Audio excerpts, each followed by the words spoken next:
Assalamualaikum warahmatullahi wabarakatuh. Salam Rahayu. Kali ini saya akan menjawab pertanyaan, Mas, apakah proses penarikan itu seperti yang ada di YouTube?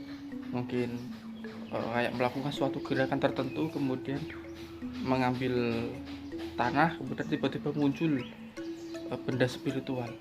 Tidak ya, bukan seperti itu. Jadi kalau saya pribadi, penarikan sarana spiritual itu seperti ini. Ada beberapa tahap. Kalau mungkin sarana spiritual yang kecil-kecil yang mungkin itu buangan, itu bisa saja seperti itu.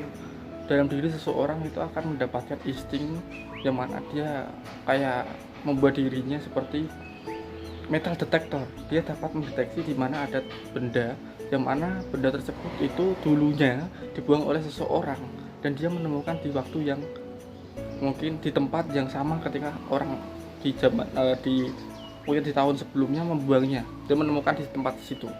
Nah, itu secara kebetulan ya, atau secara insting dia membuat dirinya lebih peka atau membuat dirinya menjadi metal detector. Tapi kalau untuk penarikan yang sesungguhnya yang memang diberikan oleh makhluk spiritual, itu biasanya gini,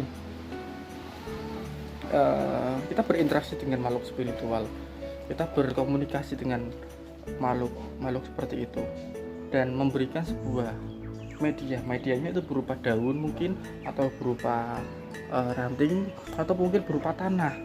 Nah, tanah itu nanti dibawa pulang, kita ritualkan dan ditinggal ya, ditinggal.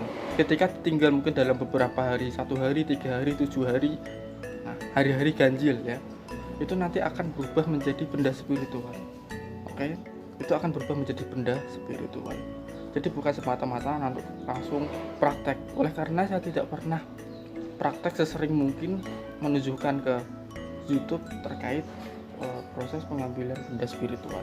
Pernah sekali saya mendapatkan seperti itu di Rahtawu ya, kalau nggak salah itu Semar Pejetan. Itu saya dapatkan ya sama konsepnya. Benda itu memang sudah ada di situ sejak zaman dahulu kala. Kemudian saya mendeteksi adanya benda spiritual di situ, dan kemudian saya mengambilnya. Nah, seperti itu. Tapi kalau benda-benda spiritual yang lain yang berkaitan dengan hodam, yang dengan makhluk spiritual, pemberian ini dan itu, prosesnya adalah berupa media, tanah atau ranting yang diberikan kepada saya, kemudian saya bawa pulang, saya ritualkan, tunggu beberapa hari baru jadilah benda spiritual. Seperti itu. Jadi bisa dipahami untuk Anda yang masih penasaran, dan inilah mengapa beberapa tokoh spiritual hanya memberikan narasi atau ucapan-ucapan tentang hal-hal yang berkaitan dengan spiritual, tidak menunjukkan secara langsung proses pengambilannya seperti apa. Kalau proses pengambilan seperti apa itu identik dengan benda spiritual yang mungkin dibuang oleh beberapa tahun yang lalu kemudian ditemukan, atau mungkin disetting. Nah, seperti itu. Sekian video dari saya, semoga bermanfaat. Salam Rahayu, assalamualaikum warahmatullahi wabarakatuh.